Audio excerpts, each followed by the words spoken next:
go a little more traditional, go for a walk, watch a movie. Actually, there's a really nice flower exhibit at the Botanical Gardens. Ninja Brian was just telling me about that last week. He loved it. Wait, you know what?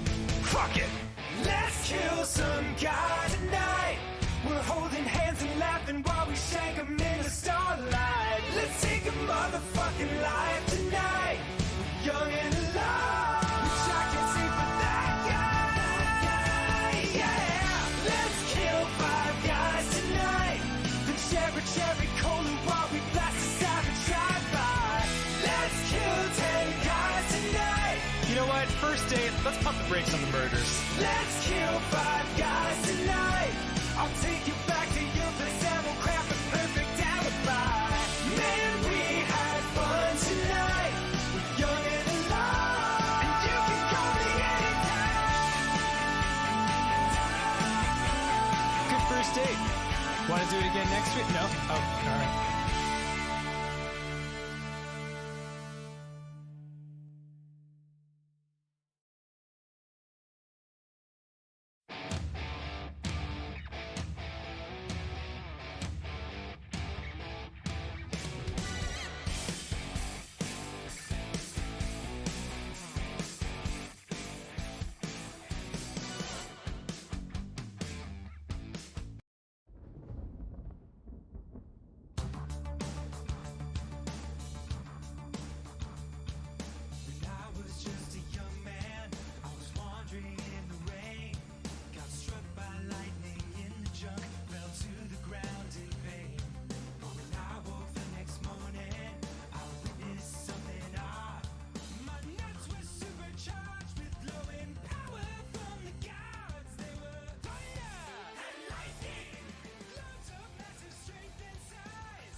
Are we live? Yes, so we are live. Hello, everybody, and welcome to a fantastic Saturday stream.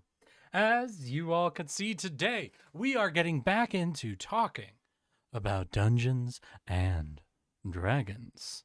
But today we are not continuing ahead with story time, I'm afraid. Instead, we are beginning a series of D&D streams that I am doing to help lead myself, some of you, and get energy up for the upcoming D&D with chat session.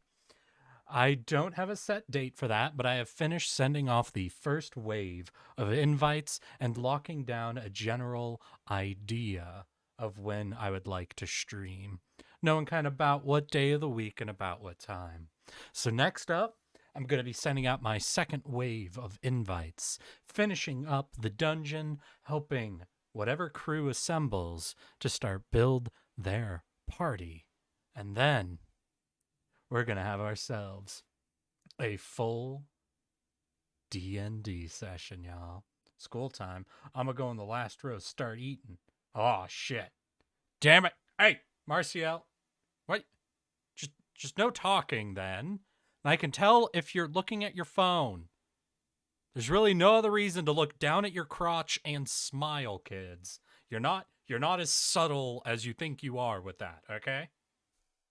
So, today and for the next few D&D streams, what we are going to be doing is some basic learning about D&D. Something I realized recently that I hadn't really done anything on. I've talked a bit about building stuff, creating stuff from scratch, and a bunch of storytelling elements that really go into Dungeons and Dragons, but I've never really spent much of a time explaining how the game works, the elements you use, the pieces you need, how to play the game, and I feel like... Hey, Little Pink, just no distracted talking. If it's on topic, that's not a problem. So today, we're going to begin our very first Learning Dungeons and Dragons stream. Going to just be covering the basics, talking about what D&D is, what are the main components that make it up, and then towards the end, get right down into the very, very basics of mechanics. Yes, though mechanics aren't the only thing we'll be discussing today, they will be the first focus of our talks about Dungeons and Dragons. We will be having a stream later on that is more in-depth mechanics and character building, and another one later on where we'll focus around role play, storytelling, and those elements. But for now, we've got ourselves some learning to do. But actually, before we get into that, yo, that teacher's kind of hot, though. Hey, hey. Don't you think I fucking know that? Do I have to raise my hand? You should probably show yourself. Yeah. We'll swap on over. But before we're actually getting started, I just wanted to ask you all, how are you doing, everybody? How's everybody's weeks been? How are your weekends shaping up to be? And how are you doing today? Ah, shoot. Got to move this a little more on screen here. Let's just... Yeah, that's right. That's about right. That looks a little bit better. There we go. But yeah, before we get into today's lesson, how are you guys doing? Y'all excited? This was my last week of vacation. Oh, shit, Marcial. I'm sorry to hear that. Little Pink, are you singing? You know, there's no... You want to sing? Go to the choir room, Little Pink Bowser. All right. How about anyone else out there? Any news you've encountered? Anything you want to talk about for your weeks? Maybe any questions or things you're really excited to learn about today in class? Ah.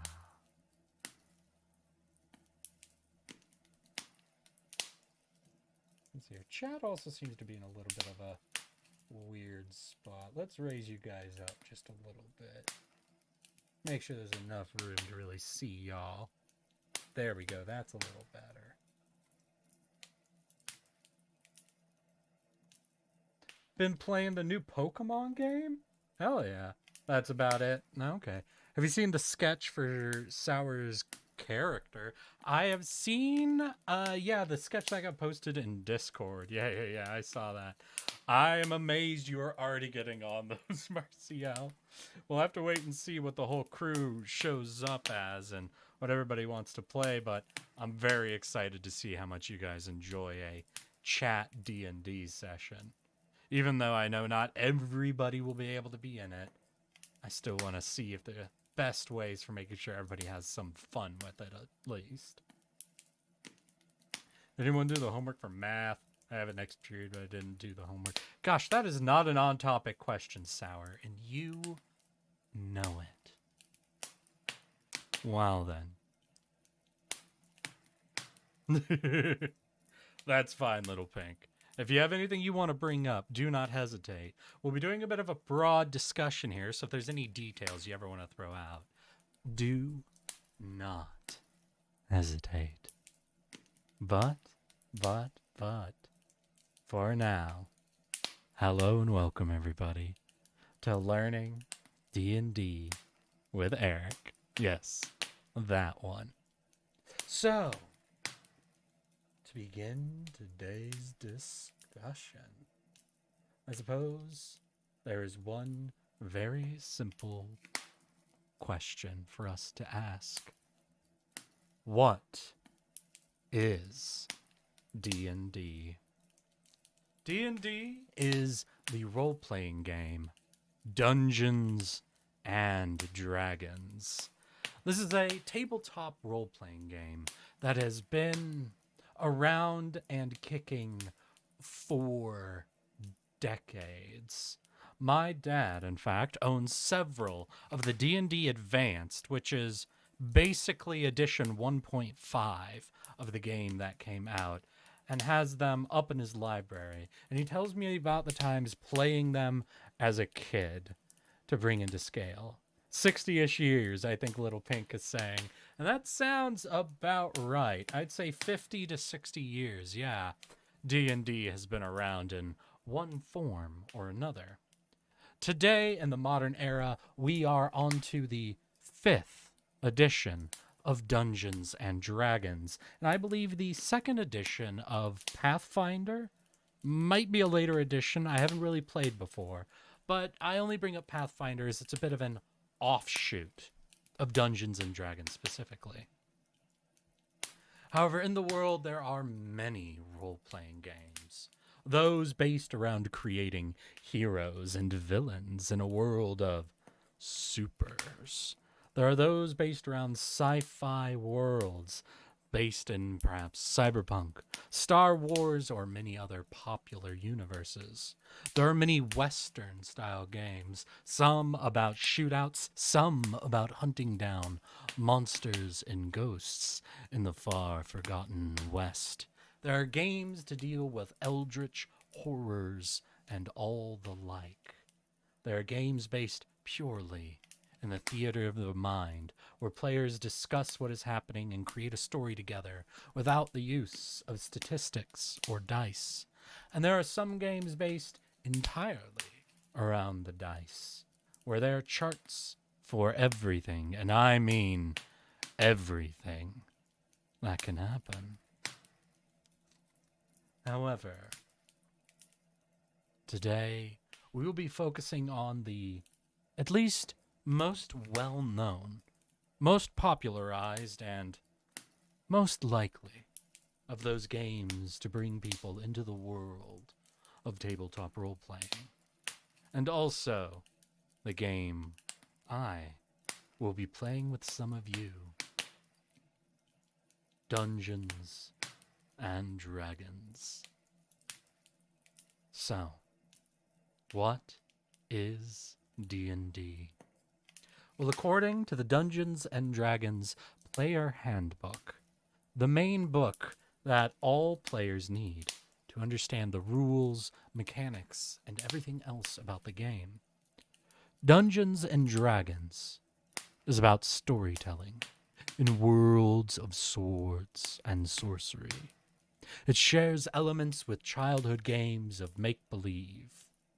And like those games, D&D is driven by imagination. At its core and its main function, Dungeons and Dragons is a collective storytelling game. A game where a group of people come around together and work with each other to tell interesting, engaging, dark, heroic, or everything in between types of stories. These stories will always be based within a sort of fantasy world that meets the expectations of the Dungeons and Dragons setting. There will basically always be action, adventure, monsters of both creatures and evildoers, about needing heroes to come and do something about it. Dungeons and Dragons' purpose is to explore a world, themes, or any interaction that a story can sustain. So at its core, what Dungeons and Dragons as a game is a set of rules, guidelines, a sort of area for you to play around in, to create interesting stories, to have fun with the process of making a story with your friends. Though to perhaps better understand the origins of these stories, where the rules of D&D will guide you. As I've said, there are many types of role-playing games, and each of them guides their players into different styles and types of story. D&D was pulled directly from an even older tabletop game, one more based around war combat with very little in the way of inherited story elements to it. An old game called Chainmail, based around soldiers, guards, and warriors fighting one another in a world where monsters also existed. Players were expected to have groups of soldiers to try and take on monsters like ogres, orcs, or beasts that could overpower any individual human. But also in this world were rarer characters that might help the players along the way, more powerful than any single character a player can have. These characters were called heroes. After playing Chainmail for a long time, the creators of D&D decided they wanted to make something a little different. They wanted to play as the heroes. They wanted a game based around these essentially overpowered people, the most powerful characters in the game that they loved. They wanted to be able to go in and fight groups of monsters, not just one with groups of themselves. And so that is what the very first edition of D&D was built off of. A game where it was expected for you to lose dozens of people. But now, with players gravitating towards heroes and adventurers, expectations shifted. A group of adventurers were expected to be able to deal with an equivalent group of monsters. They could still be overpowered in a fair fight or face a monster outside of their power level, but there was a bit of a different expectation now. The excitement moved away from slaughter and just scaled combat and into an adventure with heroes. The Odyssey, the Iliad, the search for the Golden Fleece, things of that nature. And so D&D became a story based around a tight-knit group, powerful enough to affect the world, important enough to be able to engage with monsters and come out on top. The characters became important. And as they became important, their group, their interactions, the consistency of having the same character from session to session, and an overarching tale formed. There's still brutality and sudden death available in Dungeons and Dragons. But hopefully now you can understand a bit more of what the focus, the design, the underlying support of the game was meant for. So, what is D&D? It's a collective storytelling game based around a small group of heroes, adventuring around, interacting with each other, fighting monsters, and always aiming to come out on top. Tragedy, death, excitement, and victory all exist in these stories. But they're all written, performed, and given life by each and every player. So then, now that we understand at least the absolute fundamental of what is Dungeons and Dragons, next we will move into a discussion of the two chief components of a Dungeons and Dragons game. These two pieces that come together, that make a campaign, a session, any adventure really.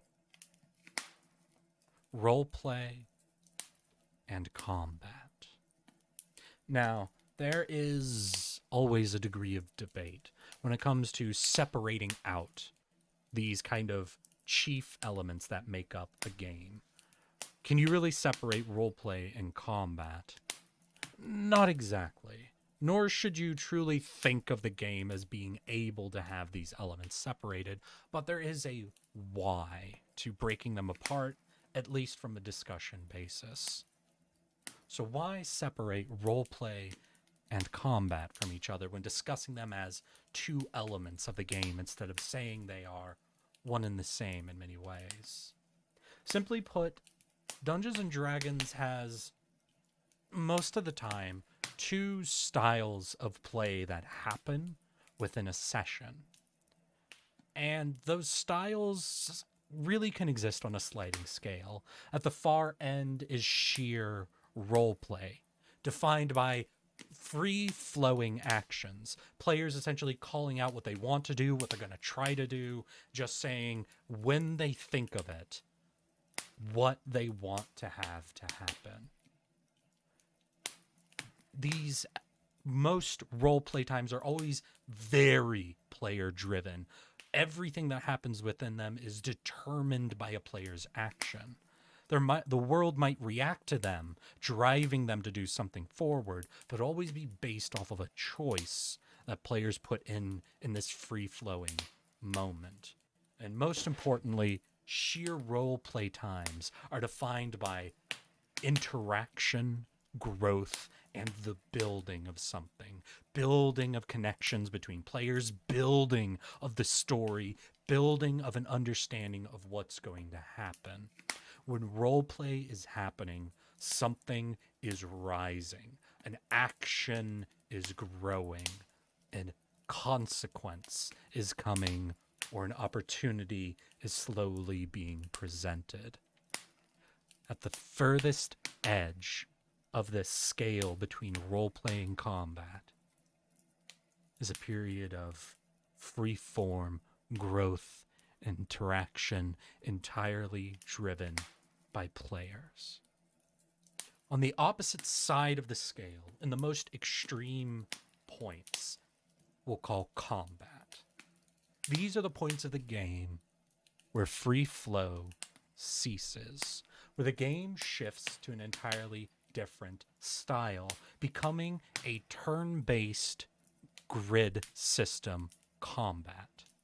Basically, squad-on-squad combat. You can think about almost any other tabletop grid-based battle system, and you'll get a good mental image of what D&D pure combat is like. Many characters across the board, set number of tiles they can move, set actions they can take with exact percent chances, interactions, and results. Sheer combat is a game of crunching numbers, moving pieces across the board, and trying to counteract enemy pieces as they come in, take their actions. Combat or pure combat moments are defined by being full of many possible decisions, where to move, what to engage with, what exact action to take, looking at percentages and finding the optimal choices. These are also the points where players are most taking measure of their own abilities, of the enemies they are against, of the possible consequences for engaging in this absolute reaction of the world against them. Combat, at its furthest scale, is the world taking violent action to halt, work against, create an obstacle, or face the player's choices and actions. As I've said, though, while it is useful to break these elements apart, to feel out, all right, at the moment we're very roleplay focused, at the moment we're in combat, it is very important to never think about these elements as ever being fully separated from each other, because they should never be fully separated. And those separations aren't very obvious where you would ever draw the exact line. For example, imagine a group of adventurers has learned that the person who knows where a kidnapped child is. A seedy bar full of hooligans and criminals at the far end of town. As they approach the bar, a pair of burly guards stands outside the front gate, holding up a hand. Password, the first one declares. The barbarian steps forward, looks at these two, smiles, and says to the dungeon master, I'd like to crack these motherfuckers' skulls so we can go in. Well then, it seems combat has been engaged. Initiative is rolled, and the barbarian rolls extremely high, meaning he gets to go first. Yeah, I'd like to smash this boy's head against the wall, the player says. The DM requests that he rolls an attack roll, and the barbarian does, hitting. And these pair of roguish guards were simple bandits, and a strike from the barbarian is more than enough to reduce them to 0 hit points. So on his turn, the barbarian attacks once, knocking the first guard out, then a second time, knocking out the second guard. Unconscious and on the ground, the barbarian turns to his friends and says, Let's go inside. They then kick open the door. The bar goes quiet as many of the criminals turn towards these new guests, but seeing the unconscious burly men at their feet, none of them wish to start something with these heavily armed and armored guests, especially in a tight-knit group that they seem to be. So quietly, though with great interest, all of them return to their drinks. The question here is now, where was combat? In the most definitive sense, from the moment the players roll their initiative, the barbarian takes his first turn and attacks. That is all combat. But from the way our hypothetical player acted, it wasn't separated from the role play. It was not, I want to use my attack action to attack this guard. He is at 0 HP, so he is unconscious with my attack. I'll then attack the second. Not only that, but they did not move along the grid system. There was no need for it. The players already knew we're standing next to two guards outside a doorway. We're pretty close, so no map was needed. No movement along grids or exact measurement required. Here is where it becomes odd. So did combat end when the enemies fell unconscious? Not exactly. Anybody inside could have also taken a turn to perform a move or attack action, but as information was gathered by those inside, there was a disinterest to be the first to strike.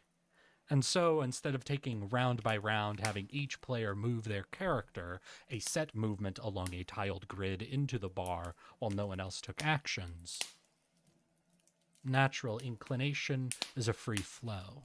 To say, all right, we move across to the bar, eyes weary to see if anyone comes to attack, and if they do, we'll draw our weapons. To have taken this whole sequence, which could have been done on grids with specific roles, and done it in a pure combat fashion, would have made things feel removed, sluggish, unnecessarily fiddly. Played out, it has the free-flowing energy of a roleplay moment. There were rolls and technically turns, but the importance of them was very minor compared to the importance of the barbarian wanting to show off his strength to intimidate everyone else in the guard, to intimidate everyone else in the bar, and to remove the guards as a threat.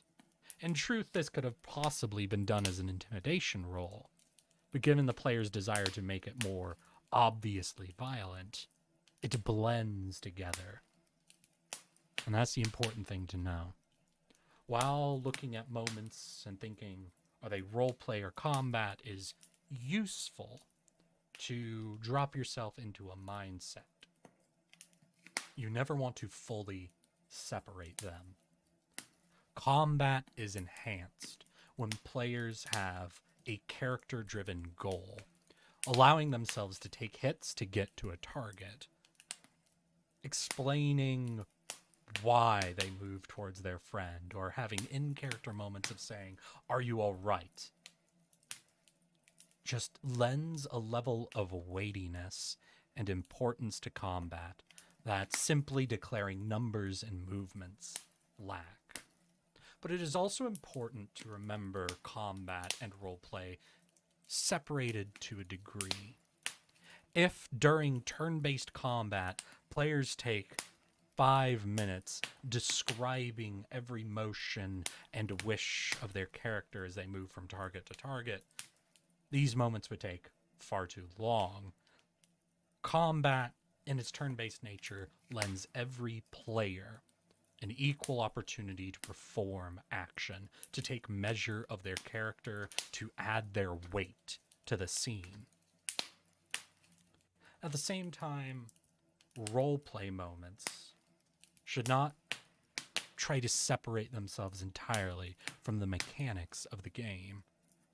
Knowing your own features, abilities, movement, and stats ahead of time, and keeping in mind the types of actions you can easily reference numbers for, helps roleplay move along at a clip and helps direct players towards the type of actions they're most likely to be successful with.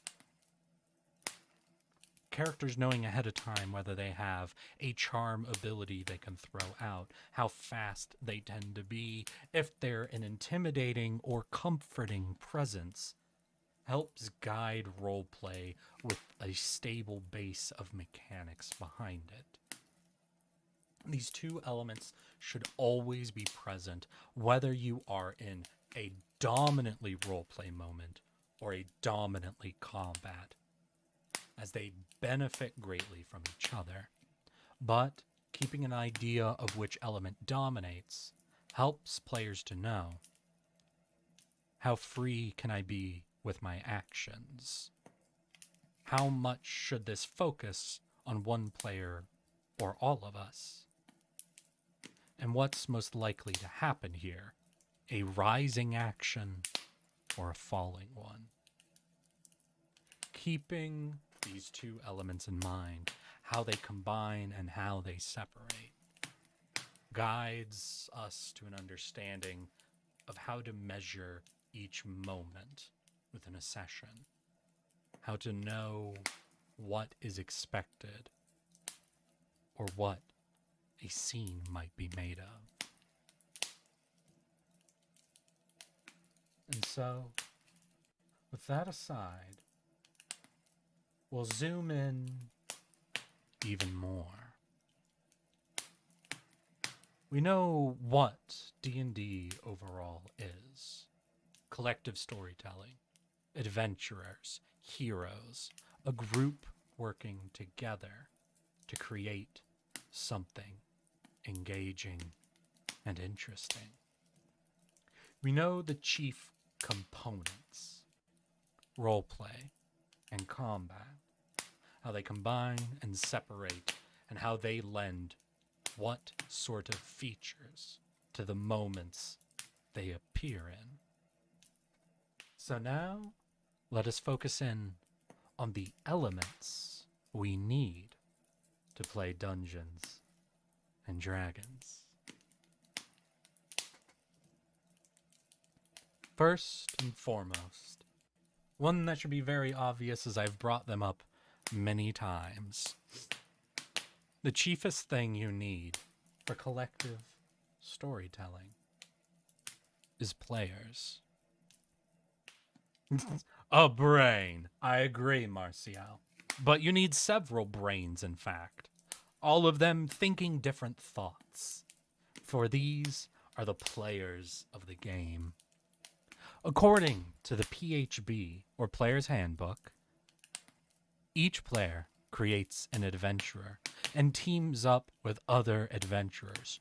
Working together, the group might explore a dark dungeon, a ruined city, haunted castle, a lost temple deep in a jungle or lava-filled cavern, Beneath a mysterious mountain, the adventurers may solve puzzles, talk with other characters, battle fantastic beasts, and discover fabulous magic items and other treasures.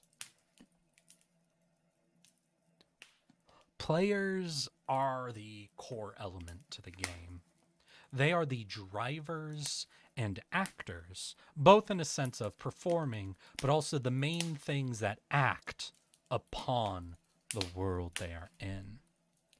The players determine the drive of the story, not only in what they do, but in what they want to be.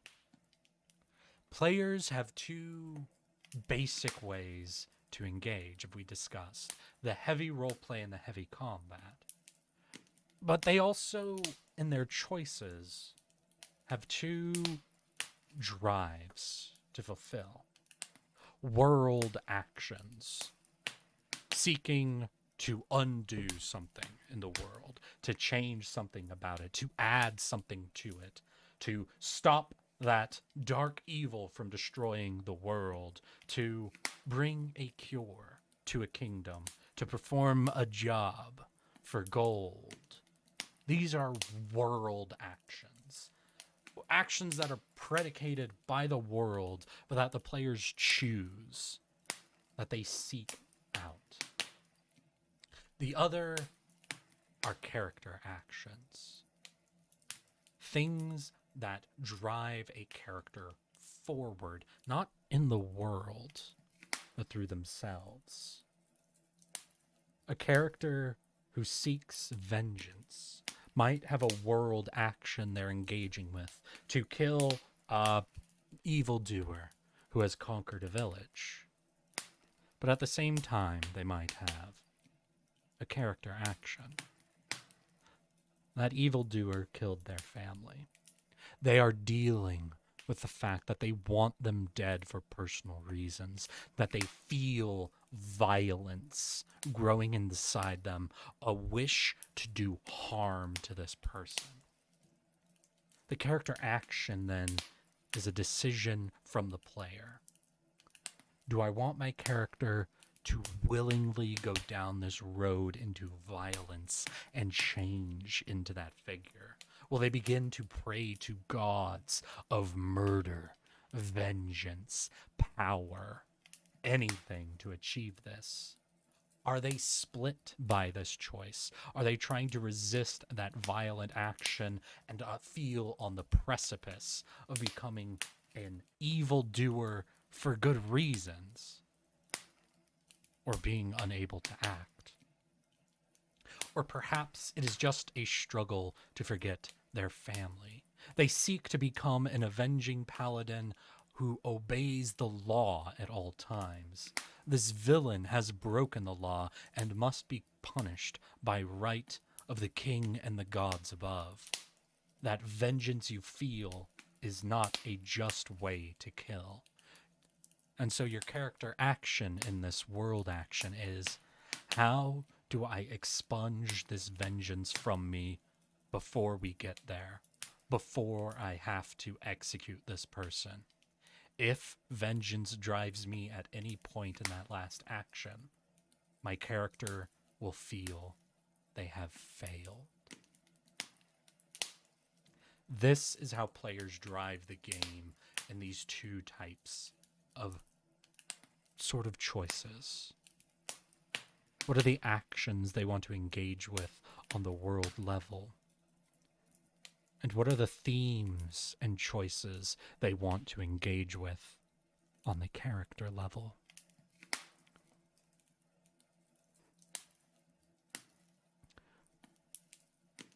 Players are thus the actions that are performed on the world.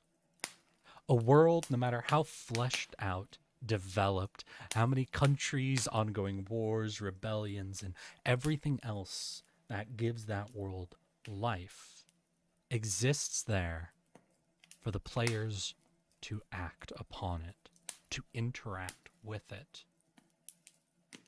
The players are the lens that the world is ultimately seen through. The players are the deciders of what parts of the world are seen and explored, what themes will be engaged with, what activities are completed or ignored. The players are the storytellers that determine what actions the world will have to react to. And the players, at the very heart of it, are the interpreters of the very nature of the world they are in and the themes it has soaked in. Your players are your key element, the most important one for a truly great game. For they are the lens, the interpreters, the inciting action that everything else in the game must react to, be seen through. Players are the deciders, the drive, the eyes. However, the player's handbook does tell us of our next element. One unique player, given a different role from the rest. One player, however, takes on the role of the Dungeon Master, the game's lead storyteller and referee. The DM creates adventures for the characters who navigate its hazards and decides which paths to explore. How long did you take to prepare this essay? It might just be a bit bloated in parts. About an hour. Why do you ask, Terramon? It's the official book, right? Oh, well, definitely parts of this I'm reading from the official book. Parts of it I'm just sort of are things that have come to me from playing it between multiple editions. Things I really like and elements that fascinate me about it. Hello there, Kindred. Been a little while, I think, since I've seen you in chat. How have you been? So then, the chief job of the Dungeon Master, or DM, is the lead storyteller. As we've already discussed, all players are storytellers in one element or another, and the players who are not the DM determine the drive, the interpretation, the lens the world is seen through.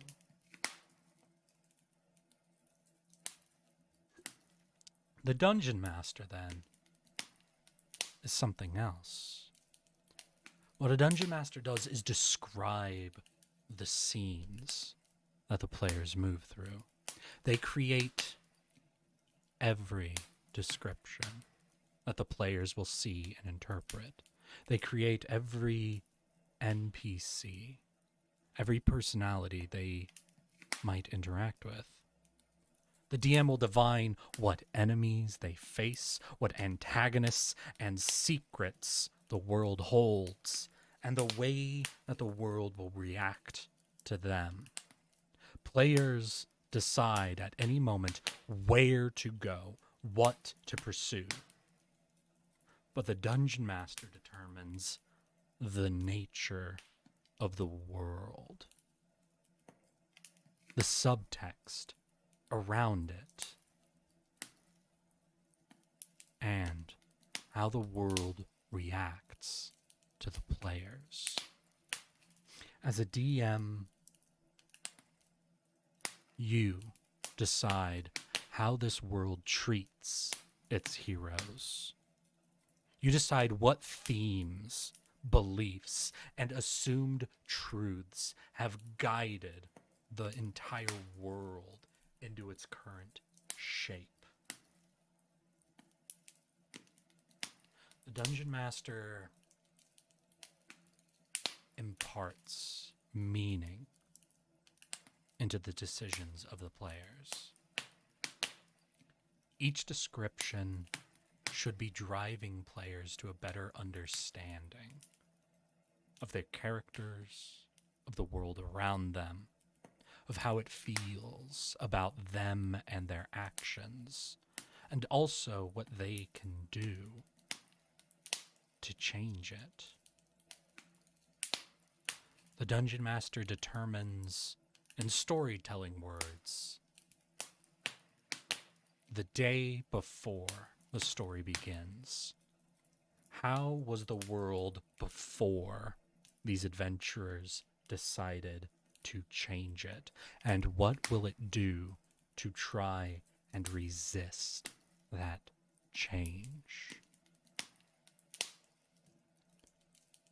Together, then, to tell a story.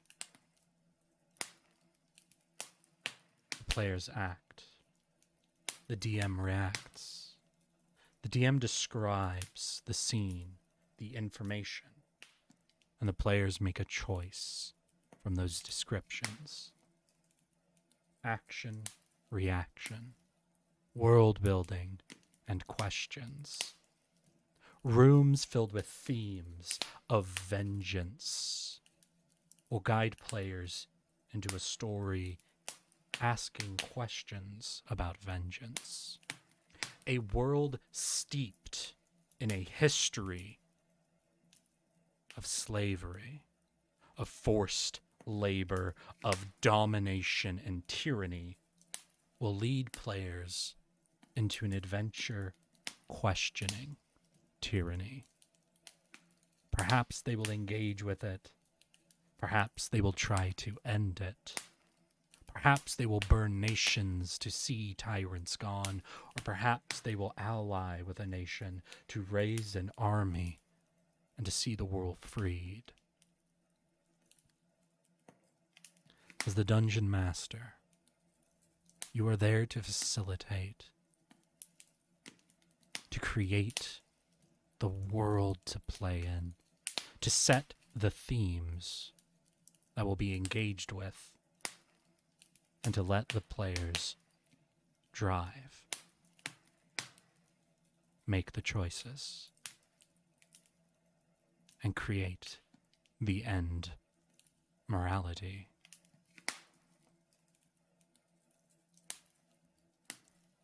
These, thus, are your very two chief elements, players and DM. They are what create story.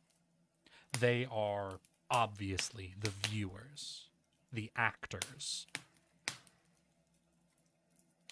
These two elements, when combined, create everything you need for a role-playing game. Everything you need for collective storytelling. But there's a few more elements we'll be discussing about. Ones that perhaps are not as grand as the very people sat around the table, but tend to be just as important in some cases, or at least far more pretty to look at. The first we'll be talking about, just quickly, are dice. The chief tool of all players in Dungeons and Dragons. The dice will decide almost everything.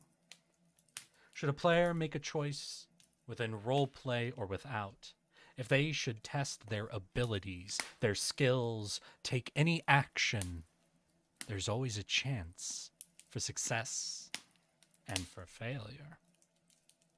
And so Dungeons and Dragons uses an assortment of dice. I believe,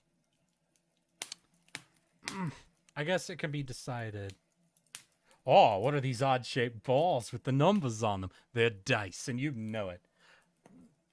There is, I suppose, a minor debate that could be had about the number of dice needed to play Dungeons and Dragons. In front of you, you see an assortment of 7 of them, though 6 is the minimum you would need. At the very center, the click-clack math rocks, exactly.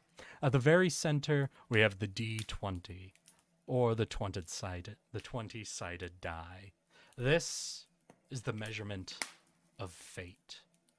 Any attack action, any attempt to use a skill, ability, or attempt at almost anything is founded here within the D20, the most core die of the game. Exactly, Little Pink. That's where I'm willing to debate the number of die you need. Between 6 or 7. So at its core, what the D20 represents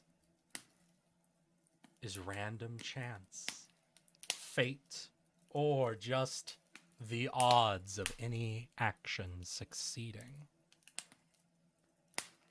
Next up, we have the D12, a rarely used die. The D12 is used almost exclusively through martial purposes. The 2 main uses of the D12 are for the heaviest weapons damage die, or for the health of the healthiest style of characters. Because of this, it is not used as much as almost any other die available, but tends to represent heft behind something. Whether it is the cut of a battle axe or greatsword, or the meat on a barbarian's bones, the D12 represents weight behind it. It's rarely used except for in the heaviest of actions, and many parties can be built without needing it at all. Yet here it sits, the representation of weightiness within the world. Next, we will combine 2 die into one discussion. The D10, or the percentile die. On its own, the D10 represents a very specific class of weapon and spell. Essentially, D10 is danger. Your dangerous damaging spells, dangerous versatile weaponry, not the heaviest, but the ones that represent immediate danger, rely on the D10. But also the D10 occupies a secondary role, the percentile die. When the percentile die and the D10 are rolled together, it means that odds beyond normal are occurring. For when they are rolled, you are given 100 possible outcomes. You are told your percent chance for each one to occur. Because of that, the percentile die D10, or as they're called together, the D100, is only used when, instead of statistics, random chance, or the odds of something to happen, which is the job of the D20, the D100 represents random chaos. A sorcerer tied to chaotic magic that can do literally anything when it goes wrong. Using a teleportation spell incorrectly, being sent to any possible location anywhere, is where the D100 will come in. Where the D20 represents your random chance of something practical happening. Will you hit or miss, succeed or fail? The D100 represents chaos incarnate. When magic goes awry, will you be turned into a potted plant, cast fireball, be teleported randomly, or simply begin emitting odd odors? So even here, I suppose the D10 again represents danger, but of an entirely unpredictable methodology.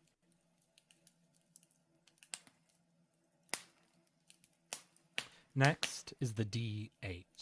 This is perhaps the standard die for spells.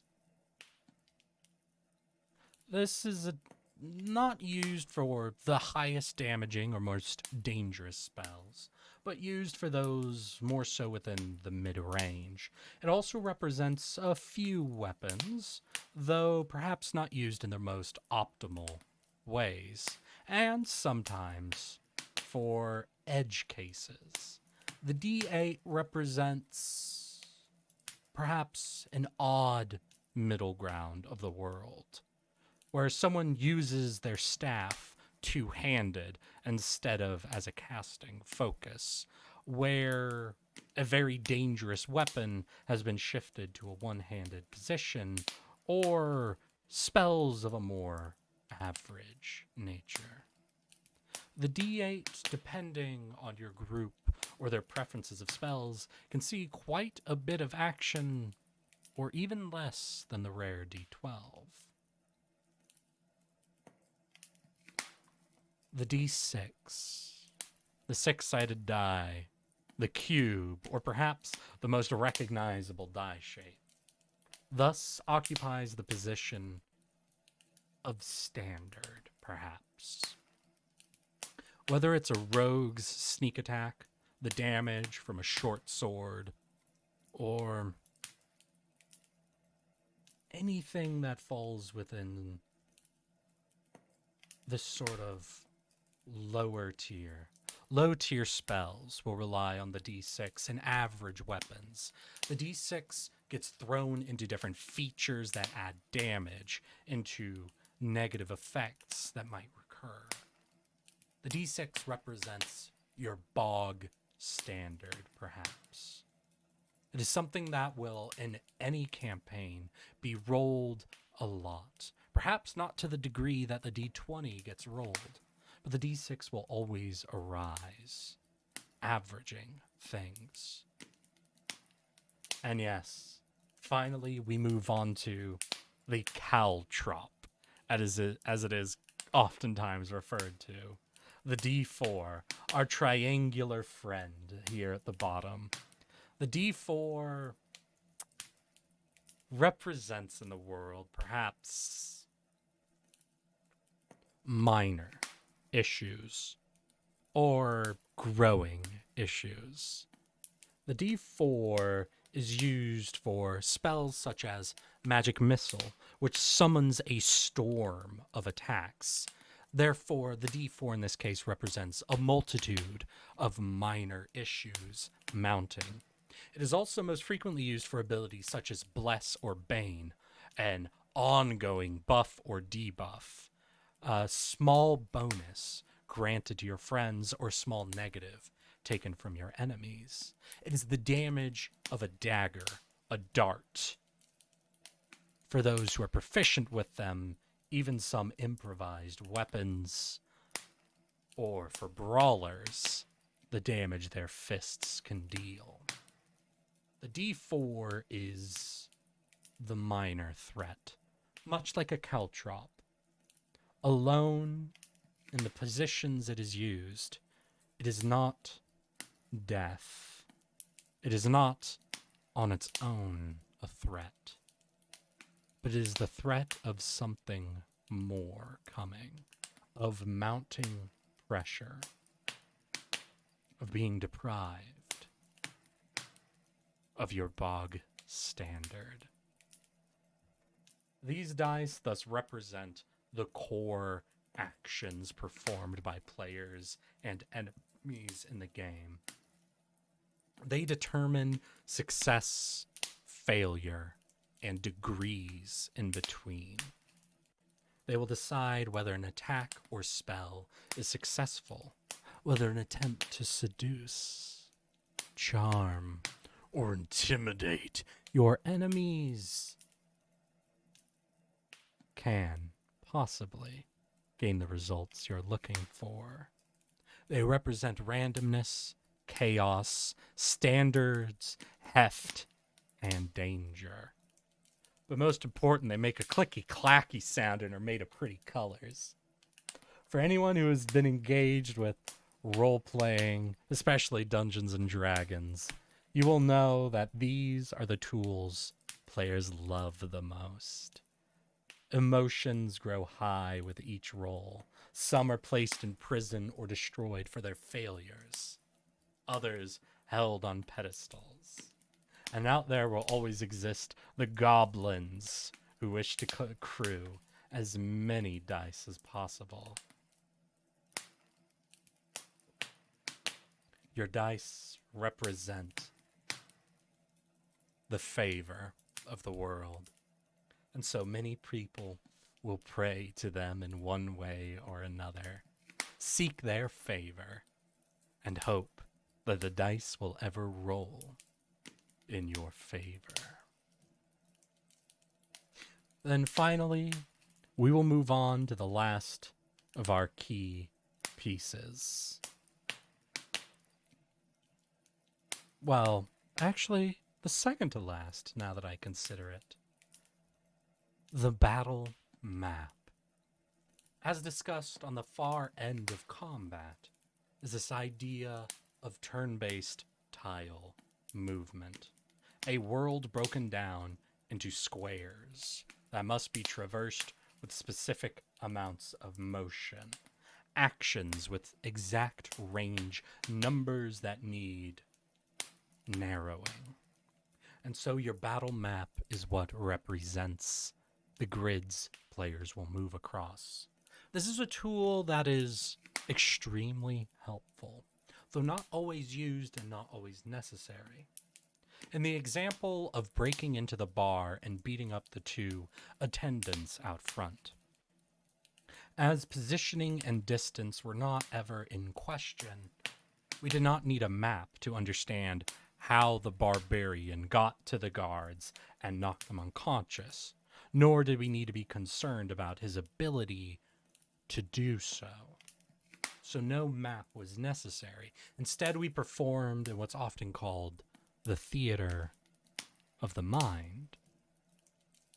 But maps can do two very important jobs. They can set the grids for which players move through. They can see exacting distances betwixt one location and another.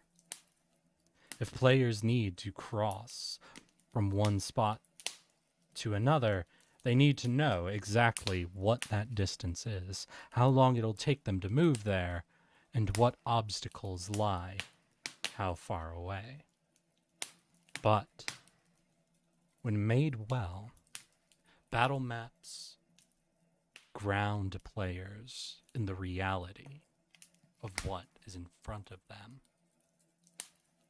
While the theater of mind can, of course, be used in a tight position, imagining a bar that players are in, seeing a map to move through, seeing exactly where the barman is, where the stairs are,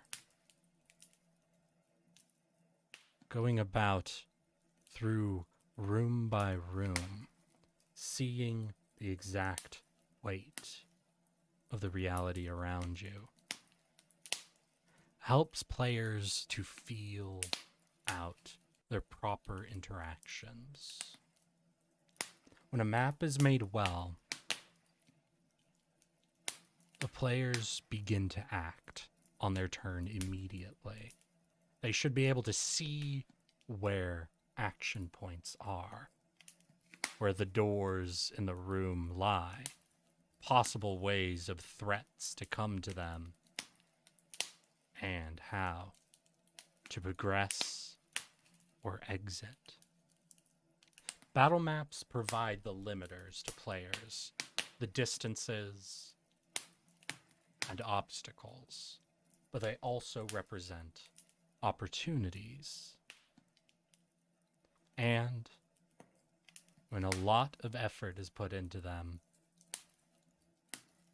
battle maps can represent the world around the players in a way that sometimes a verbal description and theater of the mind cannot quite capture. Seeing what lies around the players in this mechanical sense pushes things away from imagination for just a moment and grounds players in the reality. To tell your players a dozen guards lie ahead of you when they're level 8 leads to a moment of scoffing, of we have the stats to deal with a dozen guards, that's not a problem. But when they look at the scale of everything in front of them, see guards arrayed, blocking the only way out, they begin to think just a bit more. Is there another way out that I can see? How are the guards arranged? Does it seem like they're being defensive or aggressive? Questions that could take moments or longer to impart onto your players can be communicated instantly through a well-made battle map.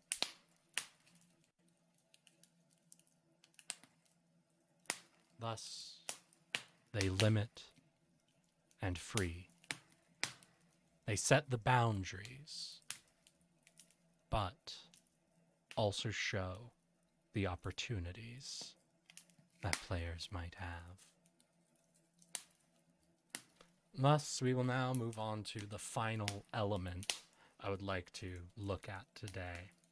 The final little thing that you need for playing Dungeons and Dragons. Our last component is a character sheet. A classic piece. Something recognizable for those who have played games like this before, or if you've played any sort of role-playing game, digital or not. A collection of your stats, powers, skills, abilities, actions you can take, equipment you have. The thing that organizes all the information of your character, determining your bonuses, your negatives, the guide to what your character can and cannot achieve. The character sheet holds two major jobs, perhaps. The first, as I've already stated, is a guide, but not just to what your character can do, what their abilities and numbers literally are. One of the best ways to learn D&D, its many different mechanics, elements, how the dice and modifiers work, what possible spells and abilities exist, is to build a character. With each piece you plug into a character, you ask and answer questions that lead to every other mechanic of the game. What is my strength? Well, what do I do with strength? With strength, you determine your ability to do things such as be athletic, climbing, jumping, running for extended periods of time, swimming perhaps. It also determines your ability to swing a sword, or axe, or weapon of that nature. All right. Well, what's my class? Your class determines your abilities. What are abilities? These, the actions, reactions, and everything else you can take. Building a character step by step helps you to understand each of these numbers. And with understanding each number, you're understanding of what you can and cannot do will grow. Which is why at some point we will definitely be having a stream where all we do is build characters of different levels.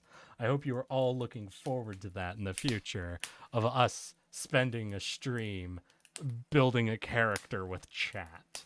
I can only imagine the horrific monstrosity you will all produce. But for now, we simply discuss this element. How it can organize all of your spells, abilities, inventory, features, and everything else.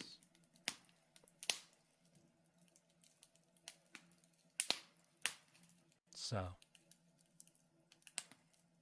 I just spent all this time making a character. Hell yeah, little pink, what'd you make?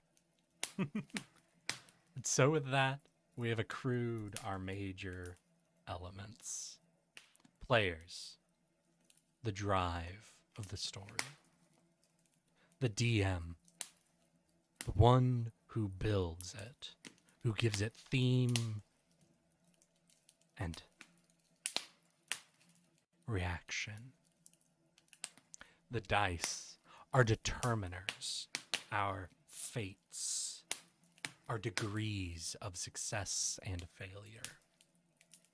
Battle maps that lay out the boundaries and the opportunities available to us. And our character sheet, our guide, the holder of information, the storer of our inventory, and the teacher of many, many different numbers. With all these together, we have our chief elements. Understood, at least, to the most basic degree. And so, with that, we're going to go ahead and take just a minor break, if you all do not mind. I need to hit up the bathroom real quick.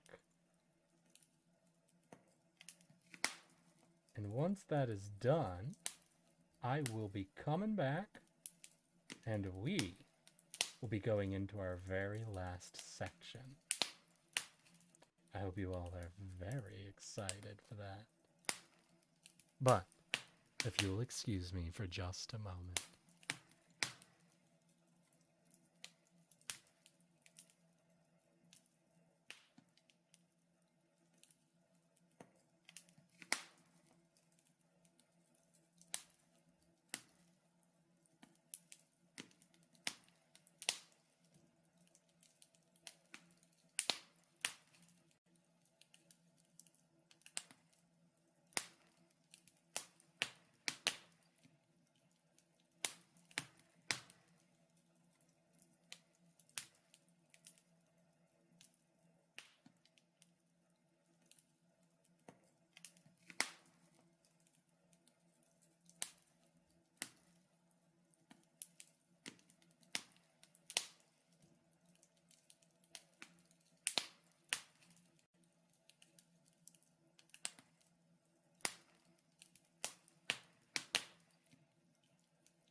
Hello, hello. I am back, and what are you all talking about? A Dwarven Twilight Cleric. Oh, God. That is a stalwart fuck, isn't it? Is there any homework? No homework yet, Marcial. Don't worry. Criminal background. Really? A Twilight Cleric with a criminal background? Born again type. Gotcha, gotcha, gotcha. Hey, wait, who's passing around gum? You know there's no gum in class. I didn't have a problem with gum in class before. Last week, the janitor came in and said, Every single desk in this room has gum stuck to the bottom of it. Which one of you did that?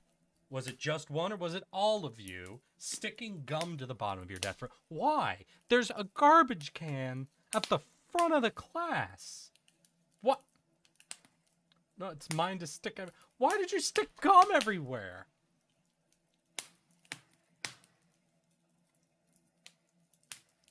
God, I do not understand you.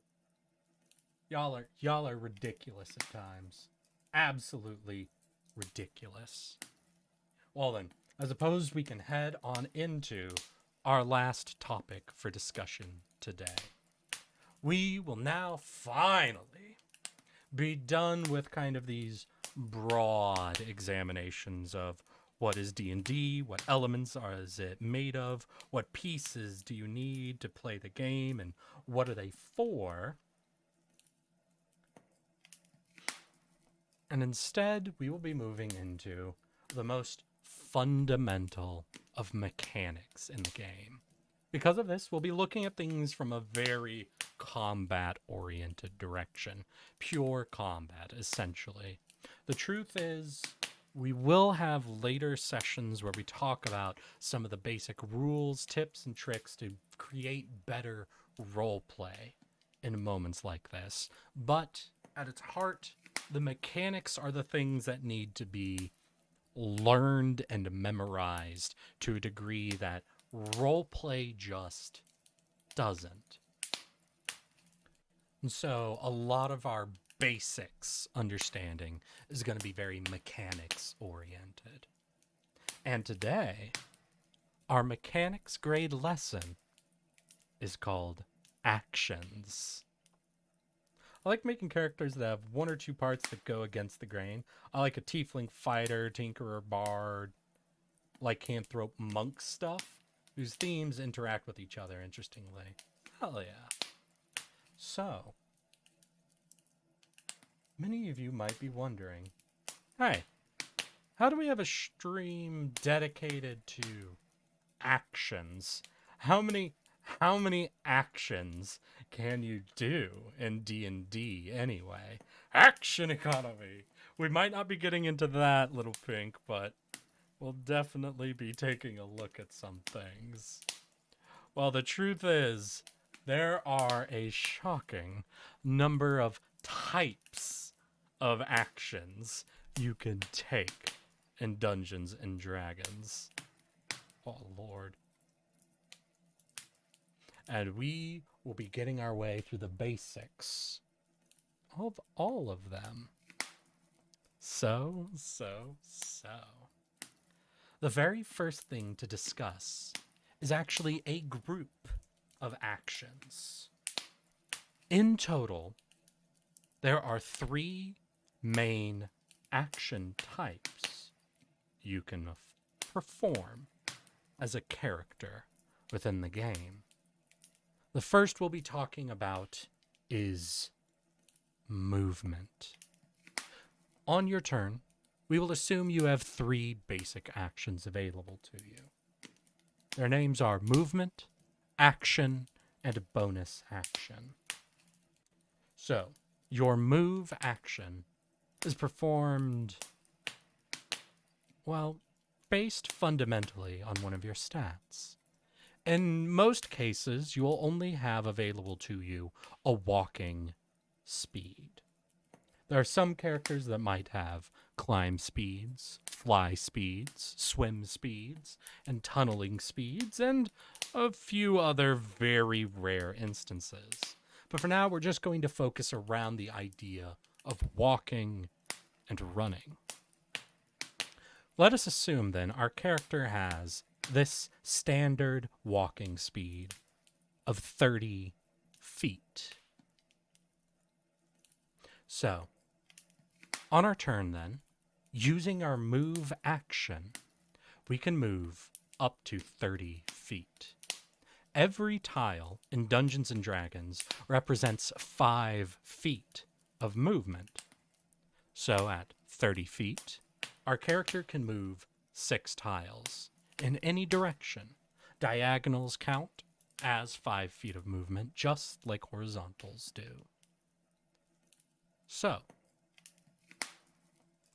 how can movement work? Do I simply measure out 30 feet and move my character there? You certainly can. This might be considered a run, perhaps? Not a dash, but your character moving with their normal speed in combat. However, you don't have to ever move your full movement speed. At any point, you can reduce it down. We could say move only 20 feet here in a straight line. Also, within D&D, you're allowed to break up your movement. This means 2 things. 1, we can move 20 feet here, then move another 10 feet to close in with our enemy. We've broken our action into 2 distinct movements, but because it all fell within 30 total feet of movement, that still works. Another thing you can do is move, say, 15 feet to your target, perform an action, and then move another 15 feet. Your movement is fully available to you on your turn through your move action, no matter how you choose to break it up. However, there are a few things that can affect your movement action. Climbing reduces your movement speed. Swimming, crawling, moving on difficult terrain, all reduce the speed at which you move. Additionally, your movement action can be used to high jump or long jump, costing you the same amount of movement to perform that action. You can also drop prone or stand up from prone. Dropping to prone costs you none of your movement. However, standing up will cost you half of your movement. Additionally, you can move while having grappled an enemy, cutting your full movement speed in half. Here you can see there's a lot of conditions that affect your movement speed, but with a good reference. Yes, standing up costs you half your movement, no matter how far you stood up from. It is very, I suppose, arduous to rise from a prone position. An interesting fact because of this is, say you have a lightning fast character able to move 60 feet around. That means it takes them 30 feet of movement to stand up. Whereas a character who is very slow at 20 feet only needs 10 feet of movement to stand up. The faster you are at running, the slower you are at standing up, essentially. Which is a very, very interesting detail when it comes to that. So, that is our chief first action, is our move action. Determining our speed, we can break up our movement however we want, keeping in mind conditions that will slow us down, certain actions we can take, whether to try to jump a gap or jump high, or perhaps different states we wish to enter or exit. Next, then, we will talk about our action, the very core action available to you.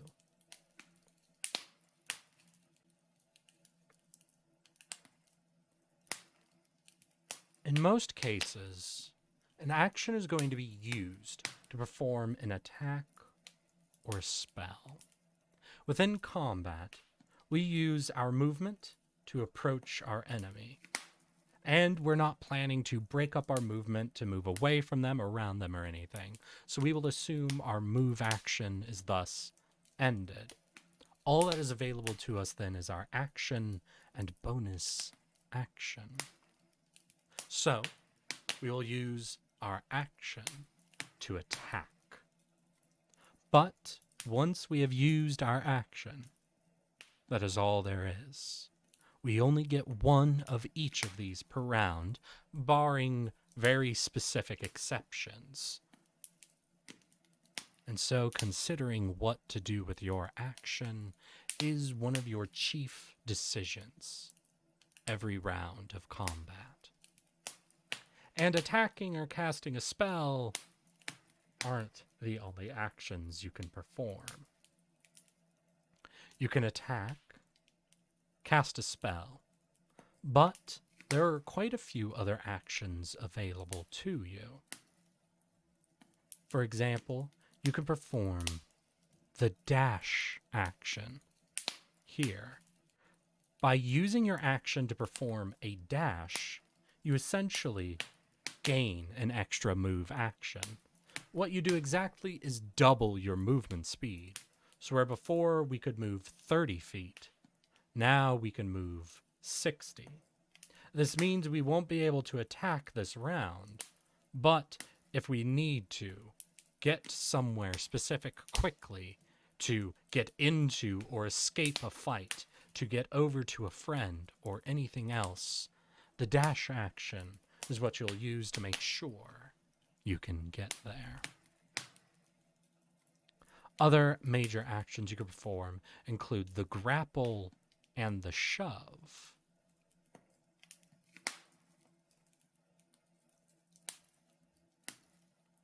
Let's see if they have them here. Not here, it looks like. Just a moment. Here we go. Grappling. When you want to grab a creature or wrestle it, you can use the attack action to make a special melee attack.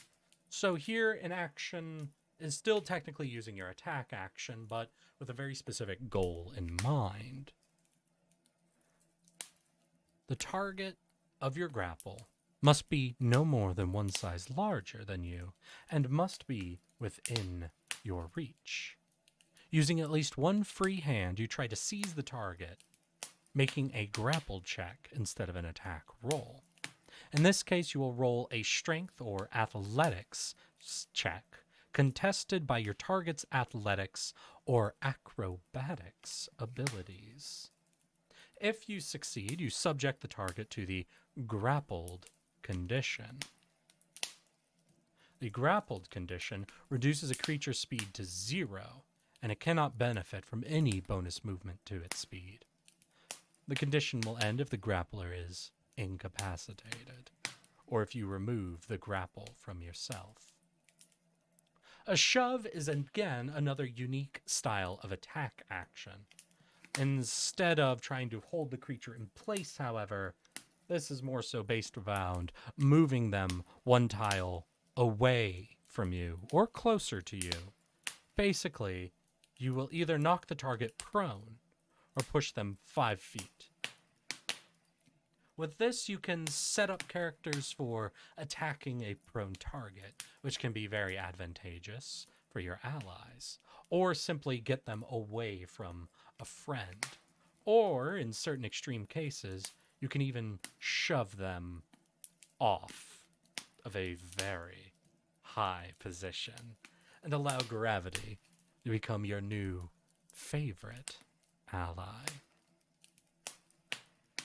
Another 2 amazing things you can do with your action is to instead perform a disengage or a dodge. Arriving at our character, wishing to escape from your opponent without suffering any disadvantages, instead of attacking, we might perform the disengage action. We'll talk about this again once we get to a later portion discussing reactions, but at its core, to move away from an opponent is dangerous. By performing a disengage, you are able to freely move away from your enemy without being punished for this. Another thing is the dodge action. This is for when you wish to stand your ground. This is something that causes all attacks against you to be disadvantaged, meaning you become very difficult to hit. This also can help you escape certain spells, such as Fireball, that might be seeking to hurt you. The dodge action isn't often used, but when it is used by a focused or defensive target, it can render them very difficult to harm.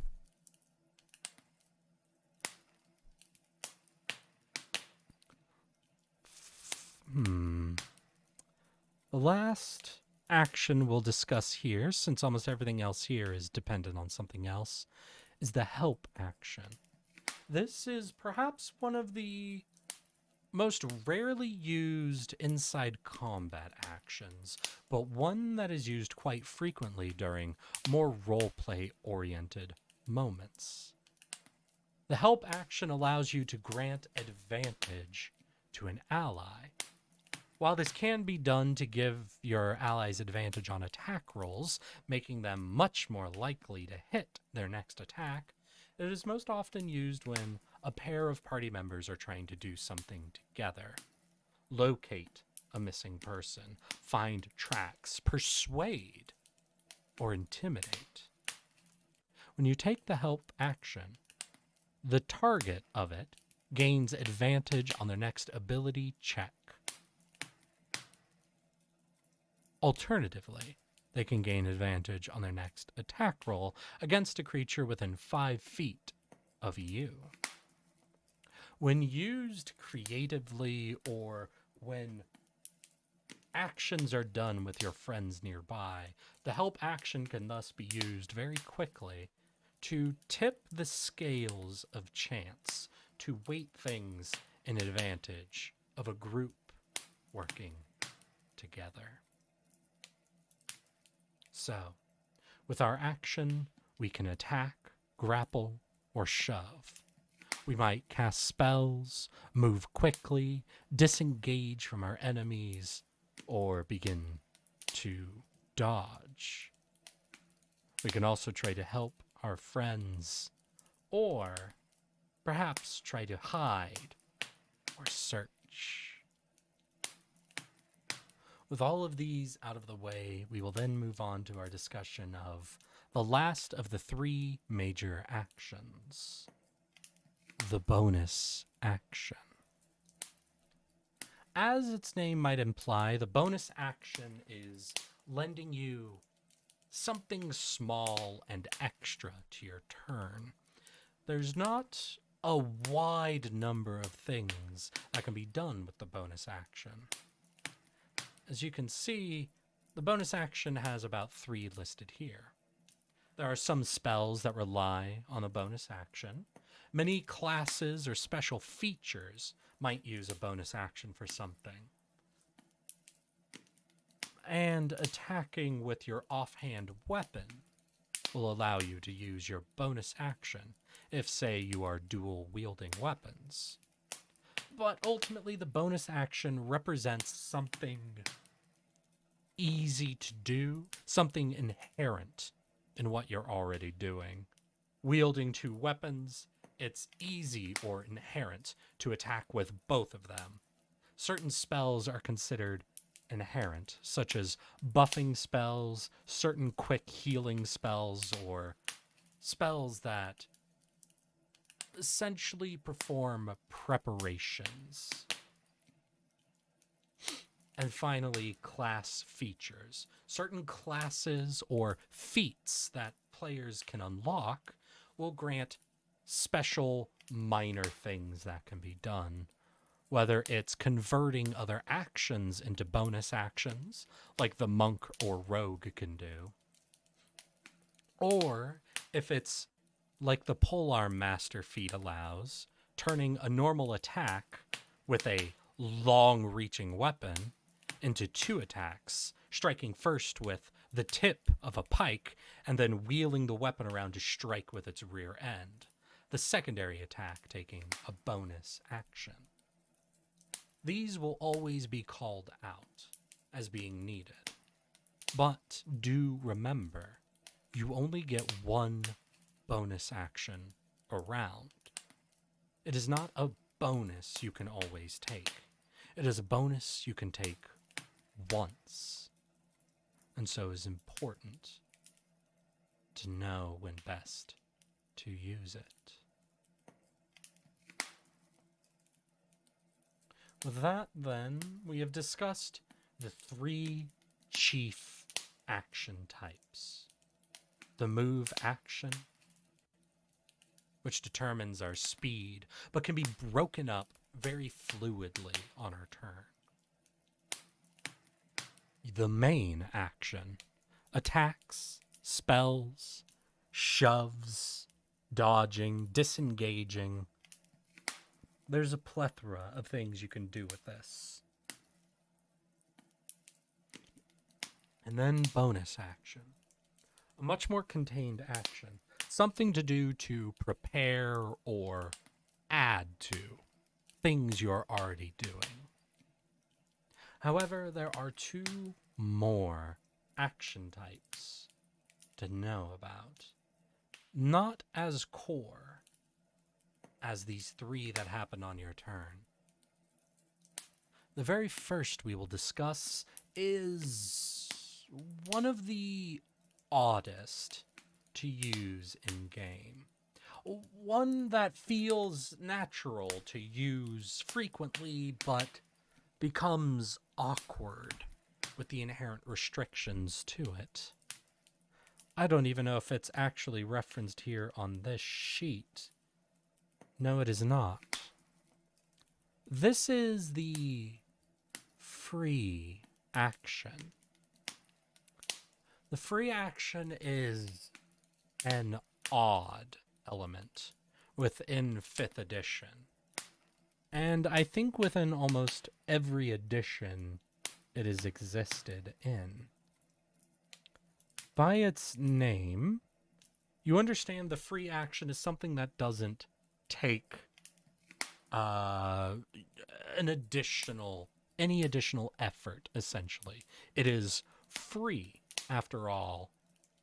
However, this isn't exactly true. As with almost any other action, there's only a certain number of free actions you can take a turn. One moment.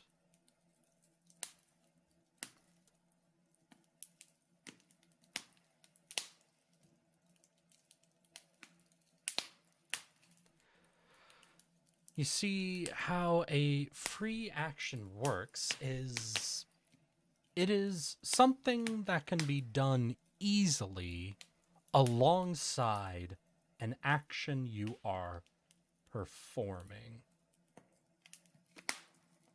Your turn can include a variety of flourishes that require neither your action nor your move. You can communicate however you are able through brief utterances and gestures as you take your turn. Talking is essentially free to do.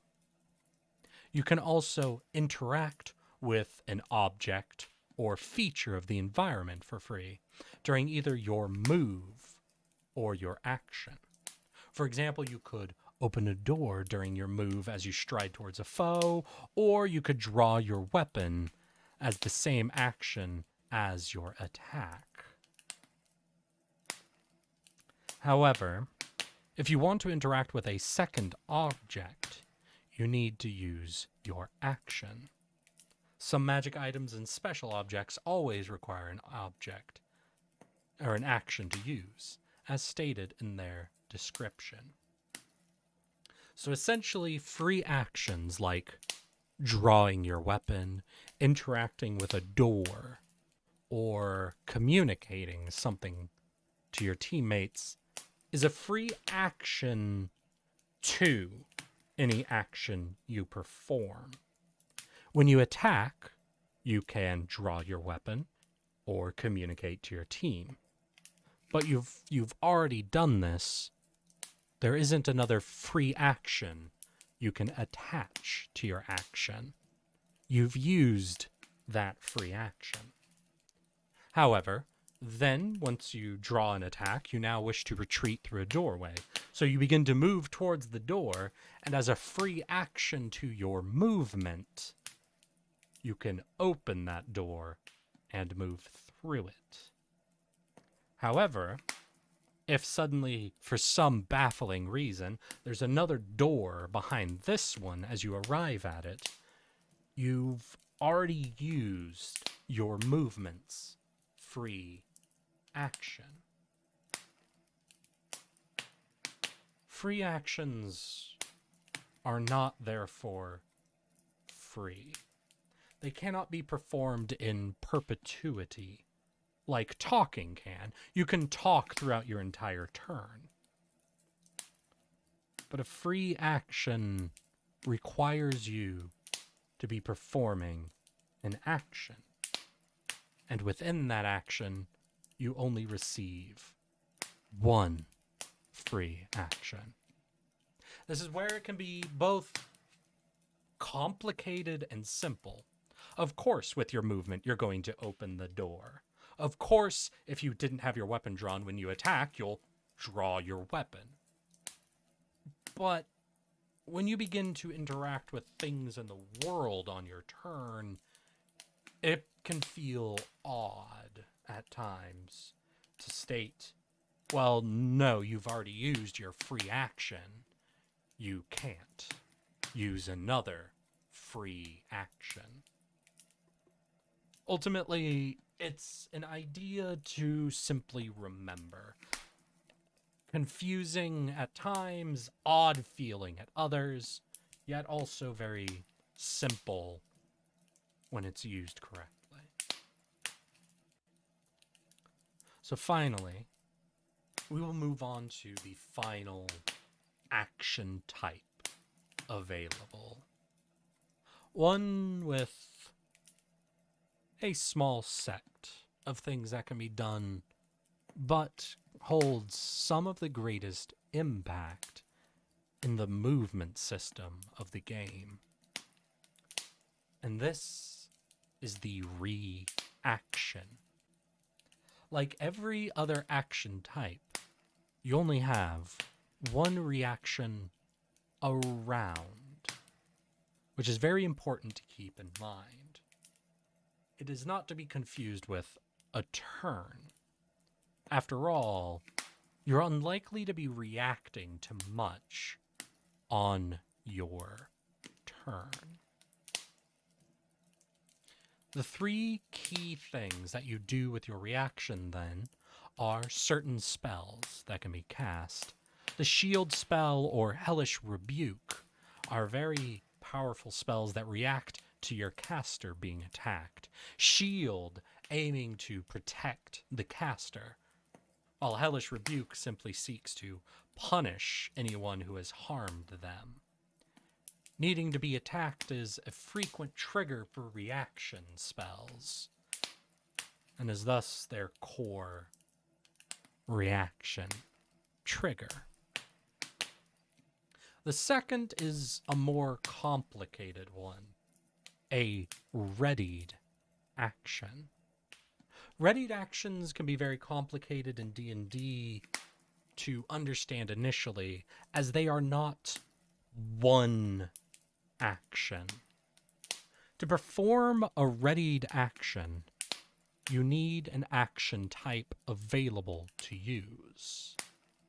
Let us say, on your turn, you have an enemy who is located here, and you stand between them and an ally you need to protect. You know the enemy wants to move around you to get to the ally. In the corridor you are in, there's not a large amount of room for them to do so, but they don't wish to engage with you, so you know they're going to try to move around you, or in such way that they might avoid having to waste a certain amount of movement. So, you've ended your turn having moved, and now you face the enemy. you want to be able to move ahead of them as they approach your ally to force them to make another adjustment. But you can't have them know where you'll be ahead of time, or else they'll simply change course to move around you. So on your turn, you decide to hold a dash action. In order to do this, you need both to have, let's see, a reaction and an action available to you, as you will need your dash action from your action and the reaction to trigger your readied action. So you'll declare, once the enemy is within 10 feet of my ally, I want to use my dash action to move ahead of them. So our enemy here moves here and begins to move towards the ally, avoiding you entirely. But as they arrive here, your readied action triggers. You spend your reaction to trigger it, and then you use your action, your held action, to dash ahead of the enemy, forcing them to readjust again and not quite make it to the ally. You can hold any action. You can hold a spell to wait until your friend has gotten out of range of it, so your fireball only hurts the enemy. You can hold an attack until an ally is flanking the opponent to grant you more advantages to the attack. You can hold a shove if you are standing on a narrow bridge and you think an enemy might push past you. You can hold dashes or any other action type available. But anytime you want to ready an action, you need both your reaction and either your movement, action, bonus action, whatever you are trying to perform available as well. Because of this, readied actions are essentially the least efficient way to take an action, but the best way to keep an action hidden until the opportune moment, or the best way to allow your allies to react to your plans. Finally, we will talk about the chief action that the reaction is used to perform, the one that defines movement within the game: the opportunity attack. Every weapon in the game has a range. Most melee weapons have a range of 5 feet around them. What this means is basically the tiles adjacent to you. Let us see, 5 feet here. Because of this, you can attack any enemy within 5 feet of you with that melee weapon. But your reach with a melee weapon also determines something else. This determines your range for attacks of opportunity. An attack of opportunity is performed, or can be performed, anytime an enemy exits your opportunity range. This means while an enemy is within this range, they can move around you in an entire circle. If they never exit your range, they will never proc your attack of opportunity. But if at any point they turn tail and run, at the moment of them exiting or trying to exit that range, you can use your reaction to attack them. Because of this, your opportunity attack range is what defines movement more than almost any other feature in the game. Imagining the scenario I described before, with an ally behind you, the enemy will have to make their way around you first, along a path that doesn't cross your opportunity attack range. Because while it'd be quicker for them to move in, around, and past you, or to simply move past you right alongside, as soon as they exit, they grant you a free extra attack on your turn. In a game where most characters get one action a turn, granting your enemy extra attacks at no cost to themselves, that means you're granting them far more advantage than you need. However, something else to keep in mind is there are a few weapons known as reach weapons that have actually a 10-foot reach. Whips, pikes, halberds, and glaives. These create a character able to hold an area, for as enemies try to rush past, they open themselves for free attacks using an opportunity attack, which is the most common place you will see reactions crop up. Though do remember, like your action, bonus action, your reactions are limited, and you only have one for an entire round. Meaning on your turn, you will have a reaction that you can use for this round. But as soon as you've triggered it on one enemy, say you attack this enemy as they run past, killing them, the next enemy now has freedom to move, for you are out of reactions and can no longer take attacks of opportunity. So there we have it. Your 3 core actions on your turn: movement, action, bonus action.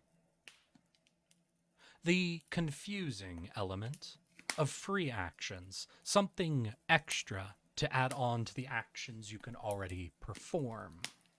And finally, the rarely but important reaction, the determiner of areas of control, threat ranges, defensive spells, and certain rare class features.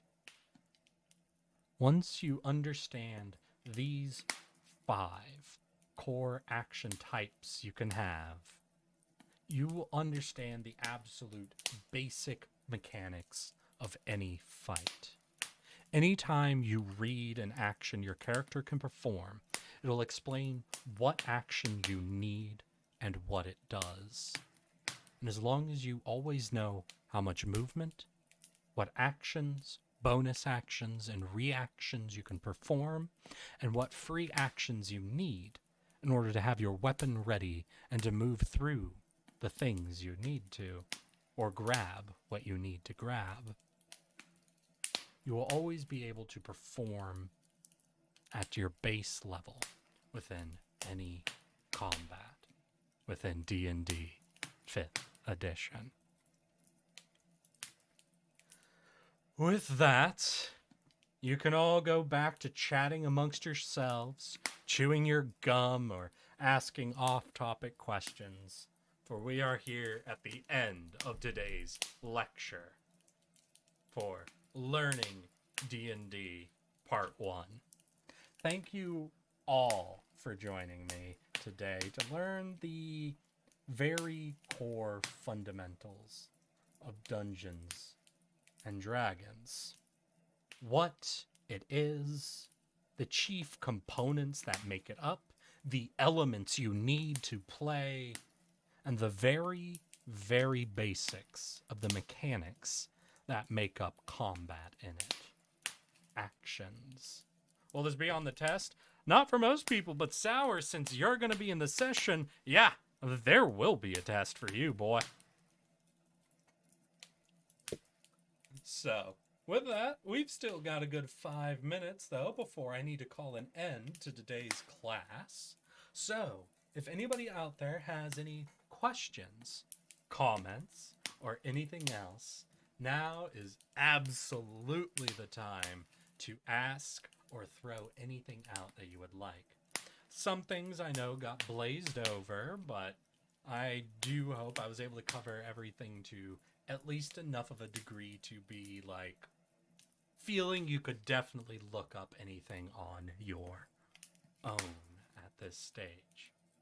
But if not, if there's anything you'd like me to clarify, bring up, or anything at all like that, please do not hesitate to ask.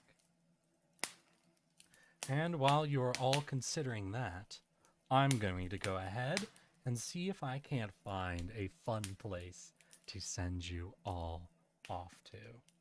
Thank you again for joining me today.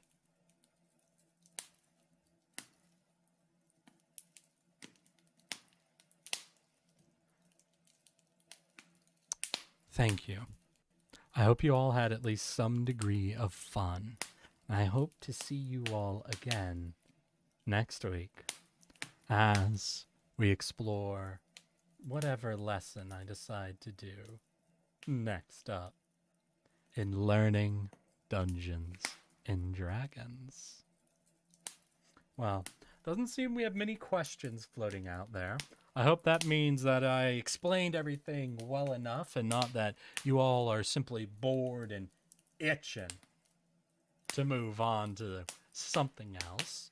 If any of you have any suggestions for streams, I'm just looking around and none of my usual boys seem to be live right now. So if there's any small streamers out there that some of you know of and would like to send some views on out to. No mention of murder hobos. Weird. Well, we didn't get into discussions of action economy, murder hobos, or anything like that, but I've got nobody. Okay, Little Pink, that's no problem. So I feel like there's definitely a lot of things we could get into. Nemu? Nemu? 1 second.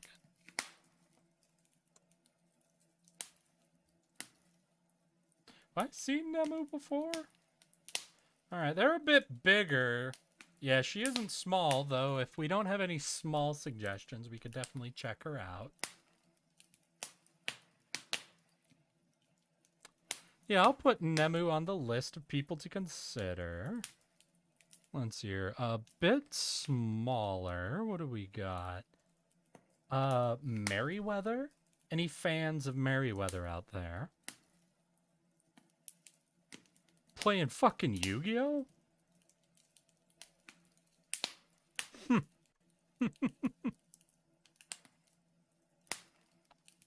Let's see here.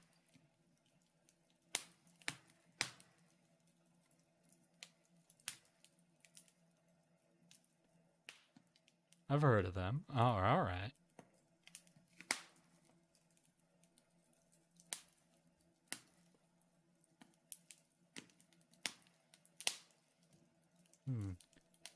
Haven't you heard? Yu-Gi-Oh is the latest rage. Oh, people getting back into Yu-Gi-Oh for some reason? All right. Well, if y'all are curious at all, then I can send you on off in that direction. Is there any preference between Merryweather or Nemu? Merryweather's nice? All right. Yeah. We'll send you guys off that way. For the last time, thank you all for joining me. I hope you had fun. I hope to see you again soon, and I hope you all work hard to have yourselves some fun this week.